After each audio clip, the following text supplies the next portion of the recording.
நேத்து வந்து ஒரு கல்யாணம் நடந்திருக்கு. அதுல மாப்பிள்ளையும் பொண்ணு ஒன்று இருந்துருக்காங்க.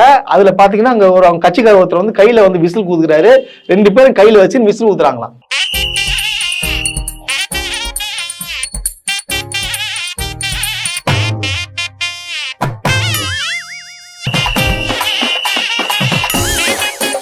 இப்போ நேற்று கல்யாணம் நடந்துக்குது, என்னைய கல்யாணம் நடந்துக்குது. அவங்களுக்கு எங்களுடைய மனமார்ந்த வாழ்த்துக்கள்.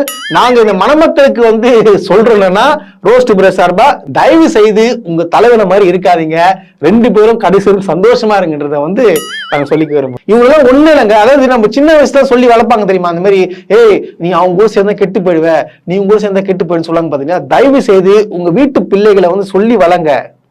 டிவிக்கு சேர்ந்தா நீ கெட்டு போயிடுவ, நல்ல புத்தி சொல்லி தர மாட்டாங்க, இந்த மாதிரிதான் வந்து பரதேசி மாதிரி சுத்திட்டு இருப்ப, பப்ளிக்கை டிஸ்டர்ப் பண்ணிட்டு இருப்ப அப்படின்னு சொல்லிட்டு உதைங்க. நான் என்ன சொல்றேன்னா, சொல்லி கேட்கறேன்னா உதைங்கன்ற. நானு செருப்பை கழட்டி அடிங்க, தொடப்பு கட்ட பிஞ்சுக்கிற மாதிரி அடிங்க, அப்பதான் அடங்க மாட்டான். உண்மை அதான் சொல்றேன் நானு.